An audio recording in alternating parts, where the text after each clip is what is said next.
Although there were doubtless a few individuals in Nimrod's day who did not in fact bow the knee to Baal, the biblical chronicle of events suggests that they were few and far between. The social and political structures of that time all came around to allegiance with Nimrod and his diabolical vision. So too will it be with Antichrist and his political operations during the tribulation. One important thing to glean from Nimrod's prophetic type, therefore, is that we contemporary Christians should take pains not to underestimate the persuasiveness of Antichrist, or the effectiveness of his appeal, or the near totality of his coming successes. For as a prophetic type of Antichrist, we must understand that Nimrod's experiences are to be taken as roughly analogous to those of Antichrist. This is both a minatory and monetary fact that speaks not only to the magnitude of Antichrist's future power, but also to the shocking alacrity with which the world of that time will turn to follow him.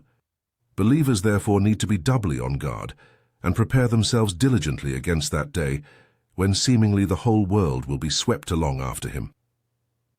For the events and circumstances of those times will be more electric and seductive than we can easily imagine before the fact, and only those who are solidly and resolutely committed to their Lord can have any hope of escaping the tremendous pull that Antichrist and his messianic movement will exert, just as in the case of Nimrod when very few managed to do so. As we pointed out in our earlier study of Nimrod, the building of Babylon, a political economic undertaking, was the main satanic objective, and the Tower of Babel, a social religious icon, the rallying point to enlist support for that objective. Similarly, Antichrist will have both a political economic objective, that is, world political and economic domination, and make heavy use of a unique socio-religious strategy to advance that objective. Just as Nimrod's appeal was to build the tower so as to preserve the name and unity of humanity, so we may expect the satanic religion of Antichrist to preach a doctrine of extreme humanism and to furnish putative moral grounds for an internationalist messianic crusade that promises the ideals of social and religious unity based upon the prior imposition of political and economic homogeneity imposed from above. As with all purity movements of this sort,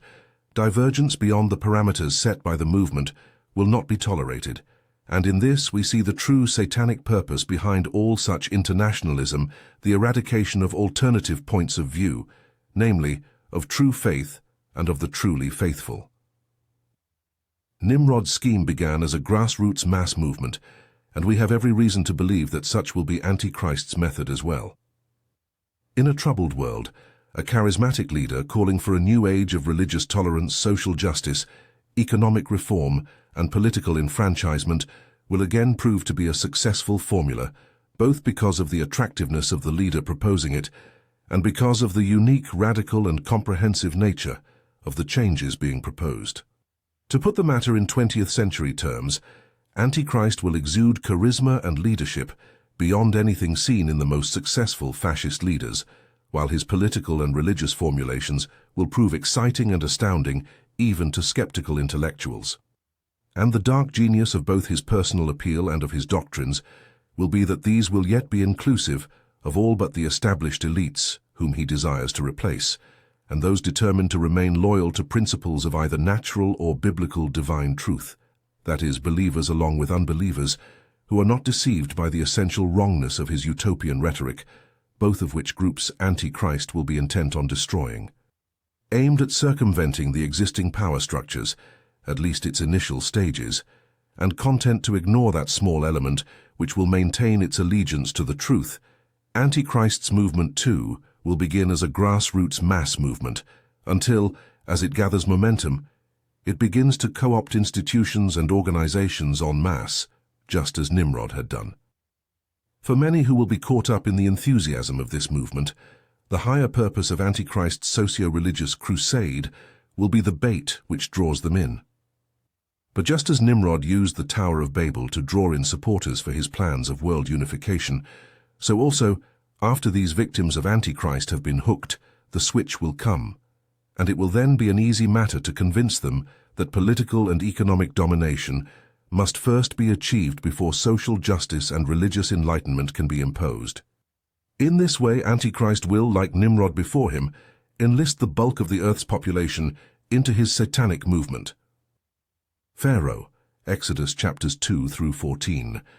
In many respects, the experience of the children of Israel in escaping from Egypt and Pharaoh forms a close parallel to the future experiences of believers who will pass through the tribulation, with Antichrist in the role of Pharaoh, and the journey out of Egypt into the Promised Land being analogous to all the trials and troubles that will befall believers during those most difficult 7 years. We will have occasion to explore this deliberate scriptural analogy from the point of view of the believer in Part 7 of the present series. What most concerns us here, however, is the prophetic type of Antichrist furnished by the Pharaoh of the Exodus. First, Pharaoh had no regard or respect for the Lord or the Lord's people, facts obvious from his behavior, and also adumbrated by the observation about his predecessor at Exodus 1:8, who did not know, that is, take any account of Joseph. The lawlessness of that previous Pharaoh, seen most perspicuously in his plan to destroy the Hebrew children, Exodus 1:15 through 22, is a trend that clearly continues with the Pharaoh of the Exodus, as can be seen from the groaning of the Israelites, which reaches God's ears, Exodus 2:23 through 25. Complete lack of concern for law, human or divine, will, as we have seen, also characterize Antichrist, the man of lawlessness, 2 Thessalonians 2:3. This total disregard for God and the people of God is made abundantly clear in all of Pharaoh's dealings with Moses and Aaron, and the conflict between arrogant human will and the will of God, as mediated by his earthly representatives, will be closely paralleled by Antichrist's opposition to the two witnesses,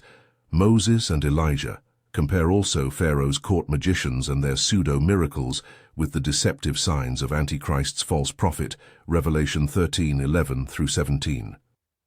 One of the most striking parallels between Antichrist and his type, Pharaoh, is the similarity they evince in their persecution of God's people. Pharaoh's response to the insistent divine demand to let my people go was, of course, the famous command to make bricks without straw. This oppressive economic burden placed upon the shoulders of God's children forms a close parallel to the tribulational dictum of Antichrist that no one who refuses to take his mark be allowed to buy or sell, Revelation 13:16 and 17. Pharaoh's later attempt to slaughter the Israelites at the Red Sea likewise marks an escalation of his persecution that is analogous to the great persecution to come, wherein many believers will be martyred for their Lord. And finally, in this vein, God's severe plagues upon Egypt in response to the persecution of his children are clearly paralleled by the final round of tribulational judgments upon the world and upon Antichrist and his kingdom in particular, namely, the 7 bowls of God's wrath, Revelation 16:1 through 21.